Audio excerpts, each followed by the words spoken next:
Sup mga bading, ngayon magluto tayo ng fried chicken. Ako muna dyan ng mga manok. Siyempre para malinis.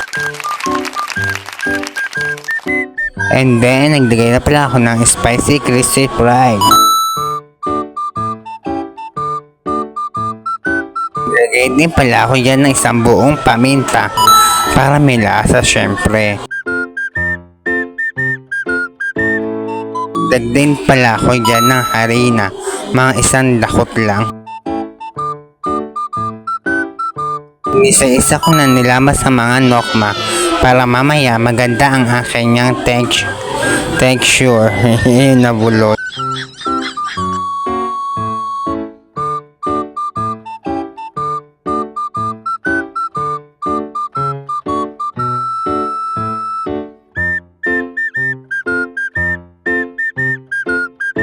And mga bading, start na tayo magluto.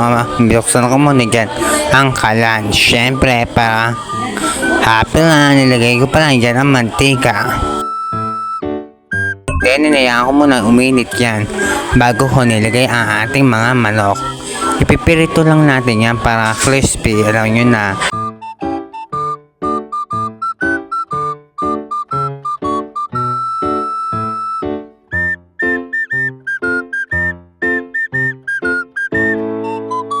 Natin siya masunog. Siyempre, joke lang. Golden brown dapat.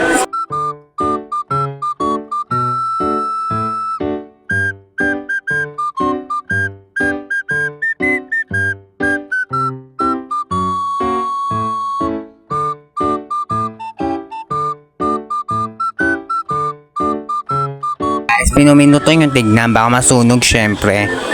Para hindi ko yung grade 2, grade 1, grade 4, and grade 5.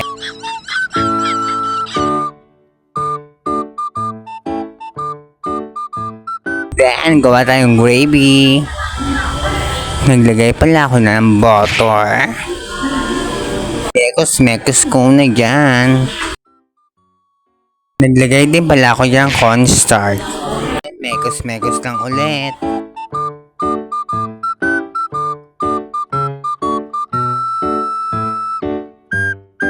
Naglagay din pala ako dyan ng water. Kayo na bahala kung gato karami.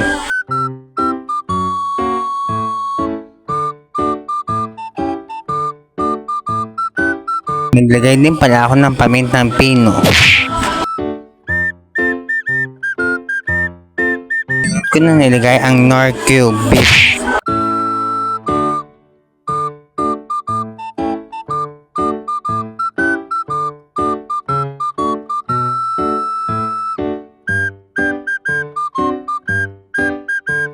Naglagay din pala ako yan ng toyo para matingkad yung kanyang kulay. Para maging gravy talaga, pashnea. And then, luto na. Ayan na.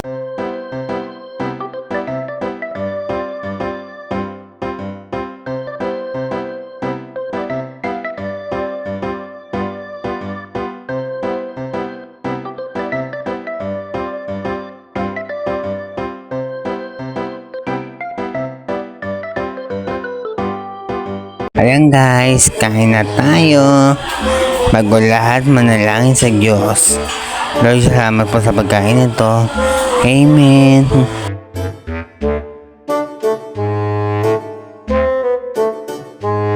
Naiya ako, may dumaan kasi dyan. Pasyensya na. Unang first bite para sa inyo. Sarap. Try nyo yan. Fried chicken ni Bading. Bye para sa inyo. Try nyo na. Bye.